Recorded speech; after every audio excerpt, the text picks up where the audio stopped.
Cosmic Convos with Prime Creator. I'm here today with Kerry Samadhi, and I'm so excited to have her with us.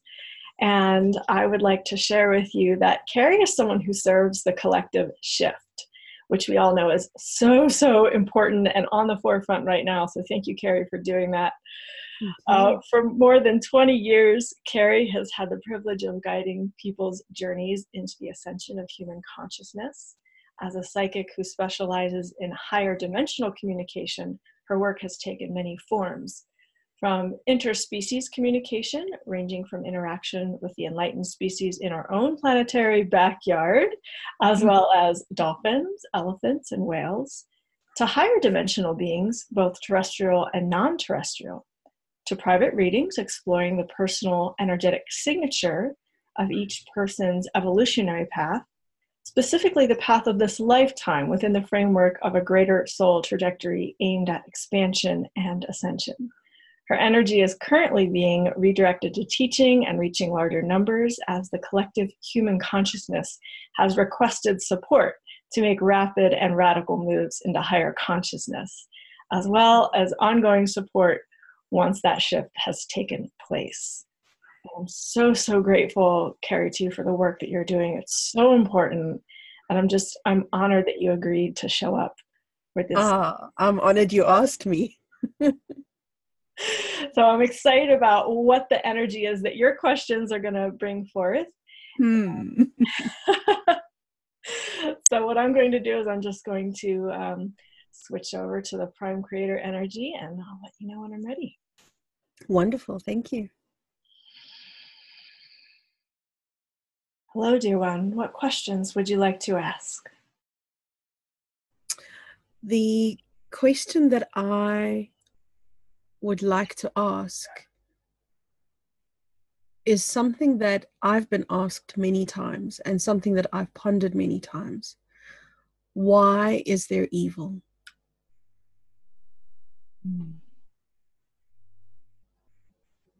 This is largely a construct of lower dimension and density,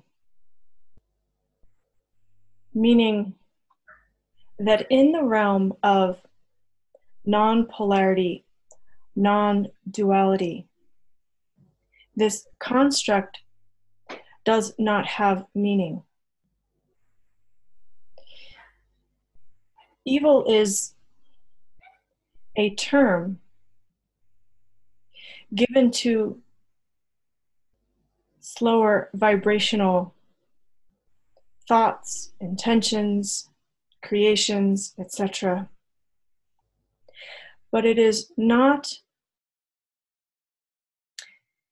a full truth. I understand it is challenging to fully grasp from the human perspective what I am saying, because indeed you experience around you what appears to be evil. In truth, all serves expansion. All serves the light. All serves the evolution of an expansive reality. In density that you experience on planet Earth, for example, you experience what you call evil because you are in a place of polarity. Understanding that not all places within the multiverse are places of polarity. To be on a place like planet Earth with a great deal of polarity. In fact, planet Earth is one of the places that has the most capacity to hold space for polarity.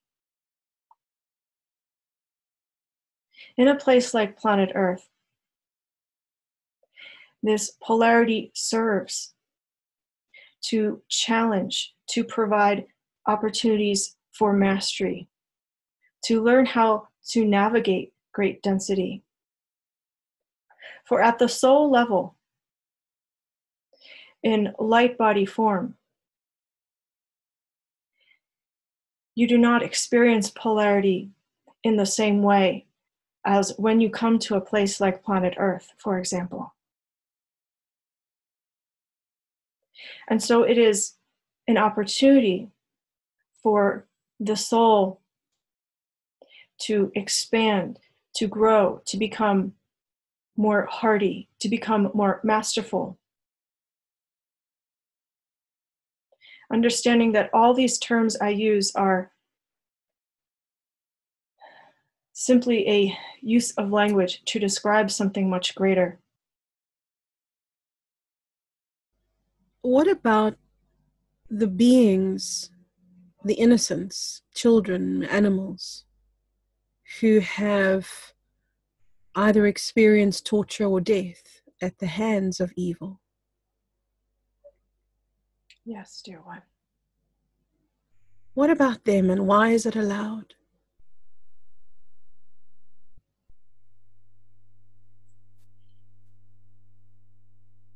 It is allowed because it is what has been created.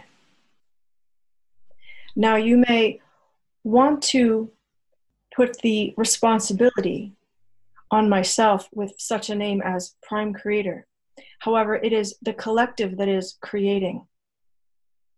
It is you. It is the person next to you.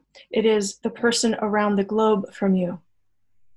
As a collective in your universe, in your galaxy, in your solar system, and on your planet, there is creation. And so it is allowed because it is what has been created. On another level, it allows for the cultivation of compassion, deeper inquiry and understanding in a way that may be more challenging to understand. It allows for soul growth and expansion. For a soul to go into something of great density, such as an experience of torture, when the soul and the body become separated from each other, the soul lives on, the energy lives on. And so again, there is a greater perspective to realize, to look at and understand. It is not as if a soul comes into a body and the child is tortured and killed, perhaps, and then the life is over. It is one blip of experience in time as you understand linear time. And then the soul can realize, ah, yes, I am still existing. The body experienced death, but as a soul, I am alive. Dear ones, make no mistake, I understand these are challenging topics to grapple with from the human perspective. And indeed, they should be challenging because it is your invitation, it is your opportunity to step up and create something different, something that you would say is better.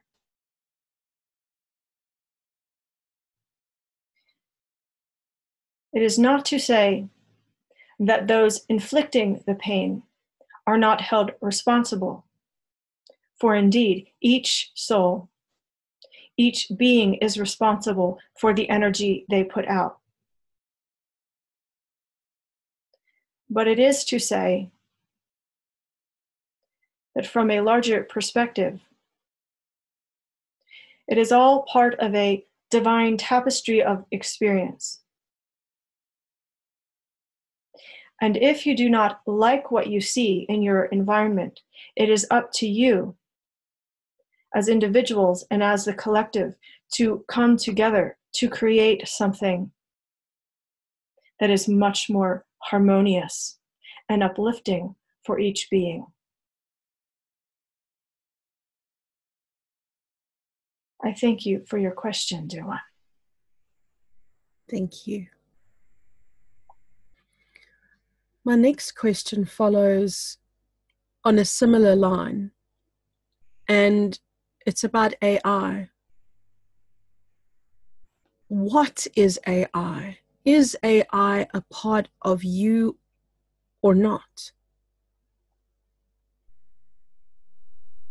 I will first say that AI is an experiment to see what life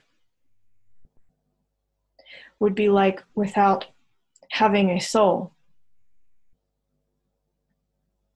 It is an experiment to see what could be created, what experience could be without having soul as the center. To give a bit of background understanding,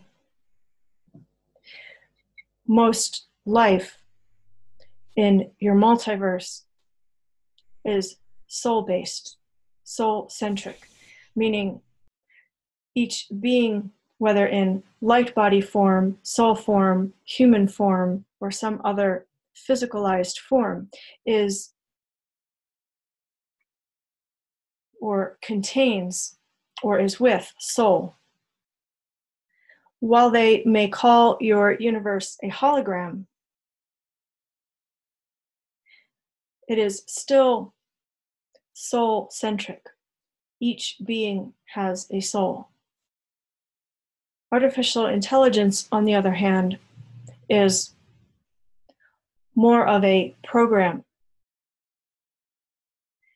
to see if soul would eventually come through something artificially created without soul. It is a bit technically challenging to explain using your language, dear ones. It is not evil. It is not of the light. It is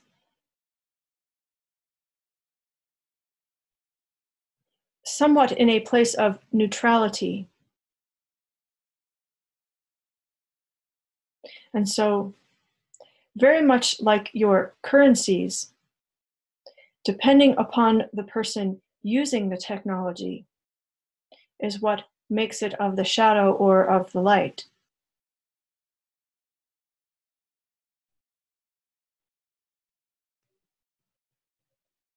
As with all things like this, there is a great potential for misuse, especially because of the way the programming works.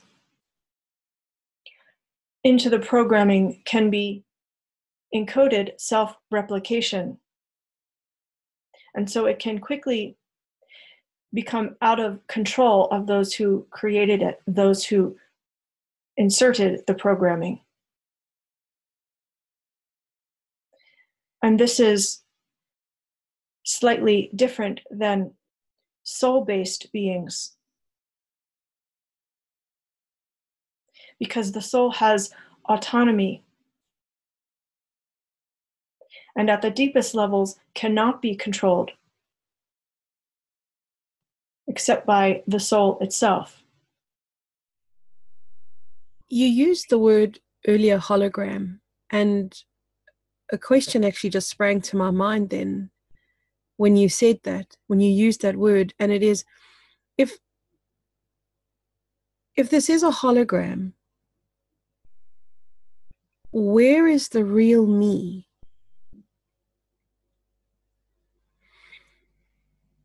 Is the real me observing this? Is it separate? Is it distant?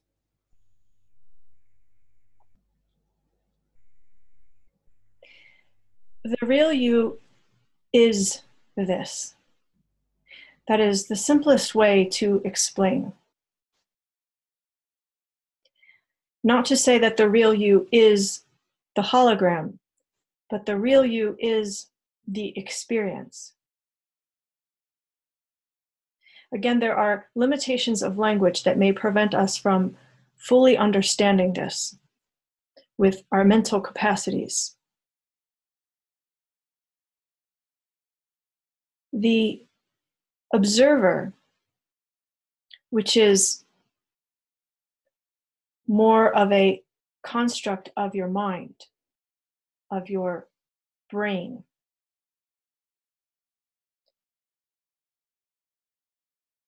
is a bit different from what you would term the real you.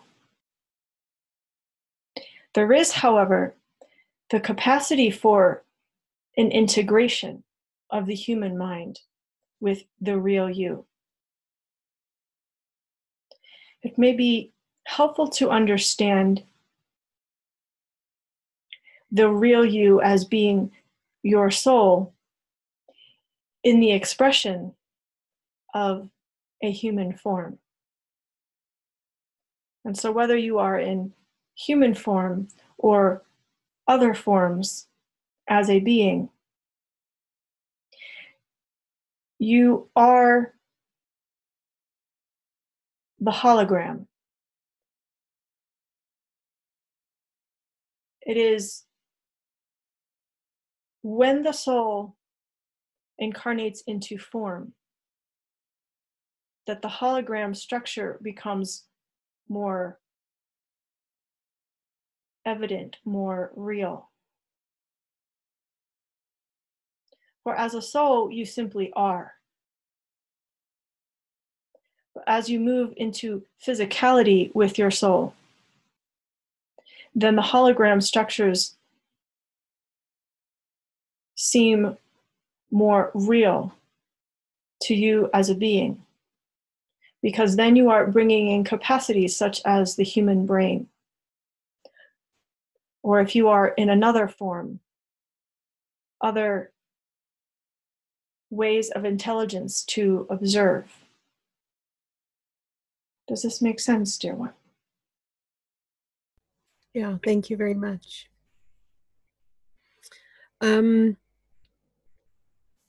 So many of us are awakening, and as we awaken, we use this terminology, ascension. We say that we are ascending. From your perspective, what is ascension? Simply put, dear one, it is the raising of frequencies to bring certain cycles to completion. So, for example, those beings who have completed their planetary ascension, they bring certain cycles of their existence on the planet to completion. Those cycles are no longer relevant. Those who have reached their universal for ascension, for example, it is the same thing.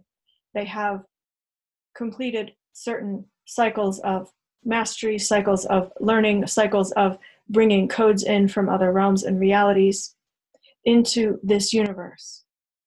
And so there is a completion of those cycles. Is ascension happening now, in the sense that many people think it's something that we have to wait for or that we're working towards? And my question is, will ascension happen in my lifetime, in the next 10, 20, 30, the foreseeable future? Yes, dear one, it is happening now. It is not an event, as some describe. It is an ongoing journey, I will say.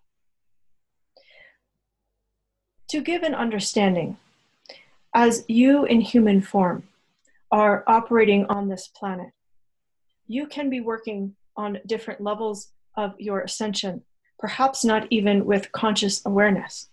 You may be working on your planetary ascension, your solar ascension, your galactic ascension, your universal ascension, and so on. It is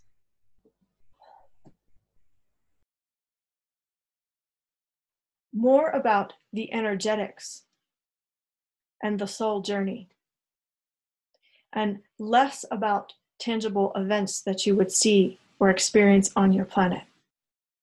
Does this help to clarify, dear one? Thank you, it does. So does that mean that somebody who's ascending and somebody who's not ascending can occupy the same space? In theory, yes, dear one. However, what you are experiencing on your planet now is that all souls are ascending. It may not appear to be so, because if they are playing shadow roles, it may appear to be quite the opposite. But this is where the larger perspective comes into play, that even those currently playing a shadow role, it is simply their soul learning how to navigate in density, learning about how the energy they put forth is the energy that comes back. And so all souls are in the process of ascending, regardless of external appearances and how it may look to you. Is there a difference between emotions and feelings? For the purposes of understanding emotion and feeling, I will say they are one and the same. However, I will make a differentiation between true emotion and overlaid emotion. So, for example, especially those of you who are sensitive, those of you who are empathic,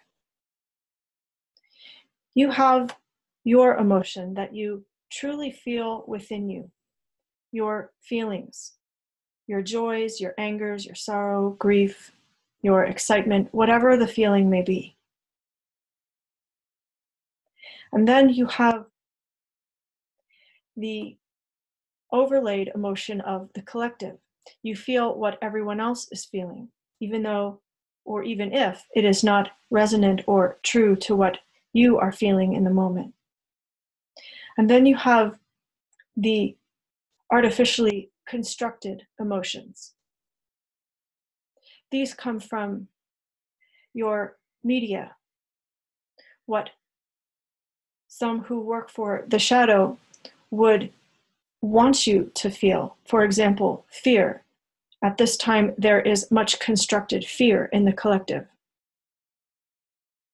There is much intention given to creating fear within the collective. And so even if you are not an anxious person, you may begin to feel anxiety or fears. And it is not what you would say is a true emotion, a true feeling, because it is not generated from within you.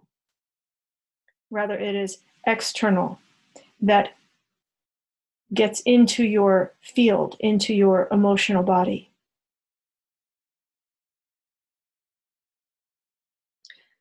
Yes, you could play with the words emotion, feeling.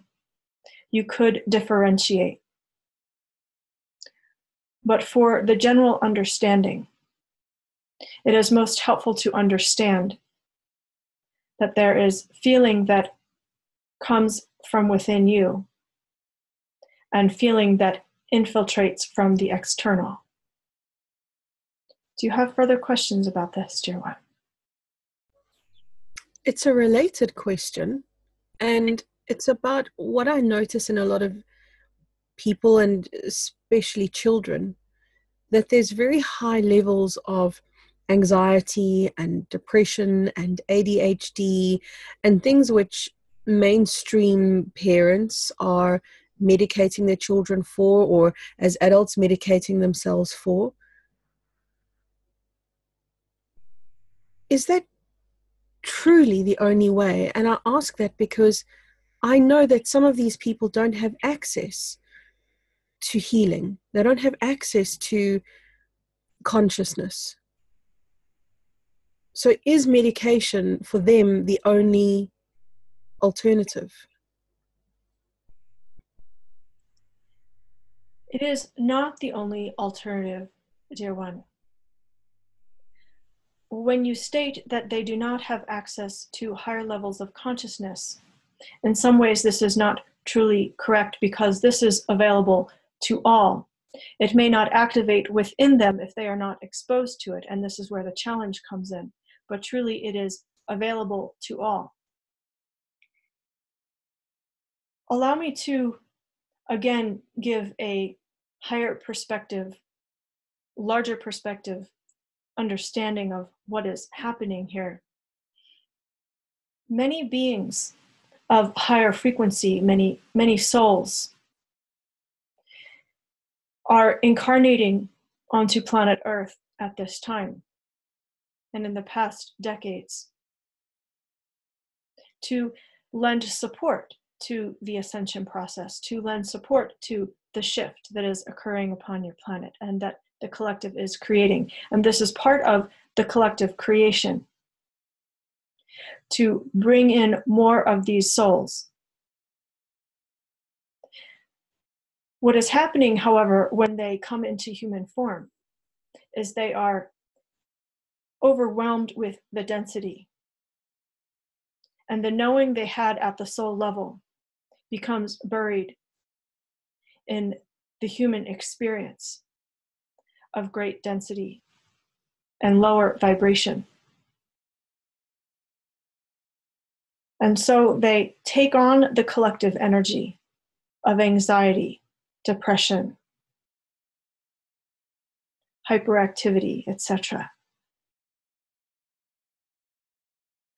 Their brains quickly take on the programming, the false programming of the matrix.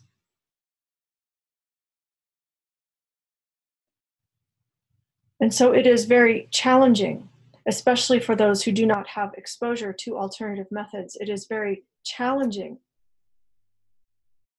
to know how to navigate their experience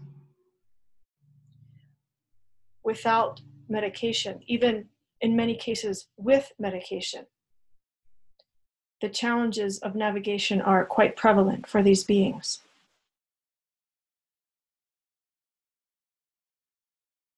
Can you imagine, dear one, if simultaneously on your planet, each being would sync up their breathing and take a deep breath through their bellies. And for 9 breaths, each life form on this planet would breathe together. The humans, the animals, the plants. It would completely reset all life on your planet. A small thing, perhaps, yet powerful. And these high-frequency souls that come into human form to bring their light codes, to bring their wisdom, come into human bodies and experience the density, and they forget their power. They forget that a deep breath could change everything.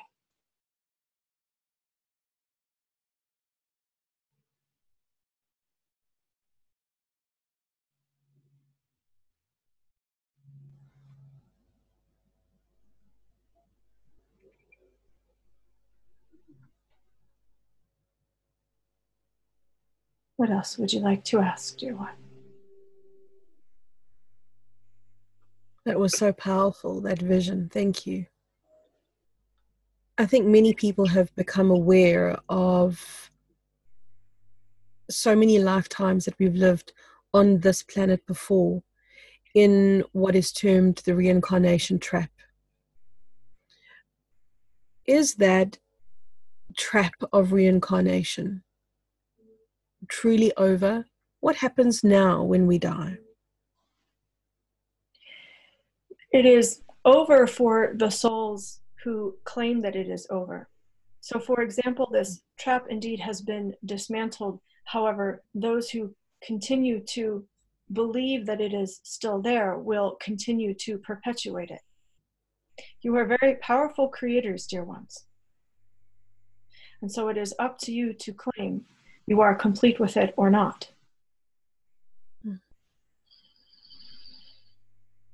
There was a second question.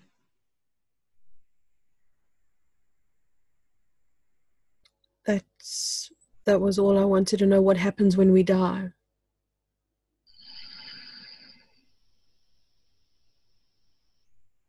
As we have communicated earlier, there is no true death. What you are asking is what happens when the physical body perishes. Yeah. And this depends upon the soul journey and where the soul is in its journey. For some will choose to incarnate again as a human. Some will choose to incarnate as another being. Some souls will travel to another universe, another multiverse, and take forms and experiences there. And some souls will indeed go back to source. And so it is a vast array of possibility depending upon where the soul is in the journey and what it chooses next.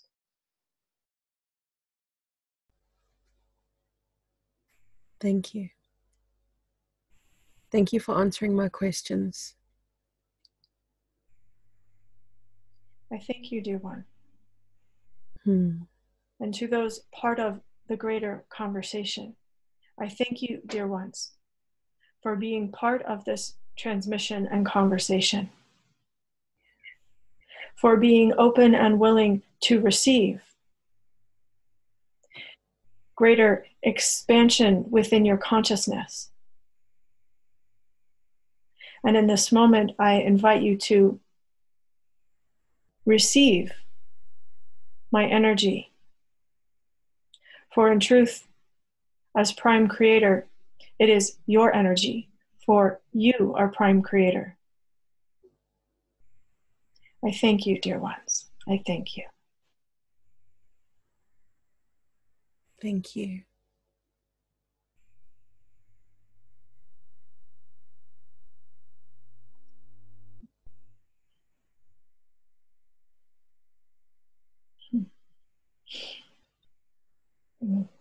I still have tears in my eyes from the feeling of what it would be for all people on this planet to take a breath together.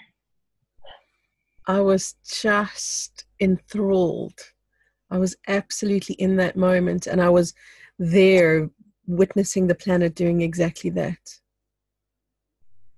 That was very, very, very profound. That was such a moving experience, because it really did feel for me like it wasn't something that I was thinking of, that I was feeling the whole planet doing that.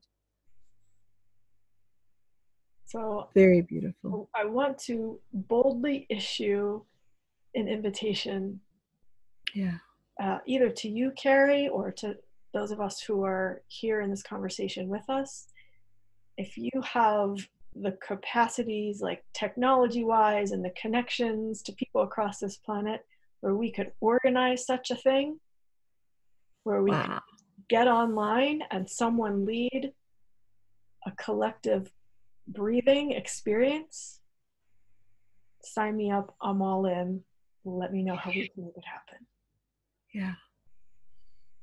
Absolutely. I'm right there with you. That was just spectacular. Thank you, thank you, thank you, thank you. That has inspired me so completely. I felt that vision so, it was implanted inside of me, and every part of me knew it. Every part of me knew that experience to be true. Yes. And to be real. It was exceptional.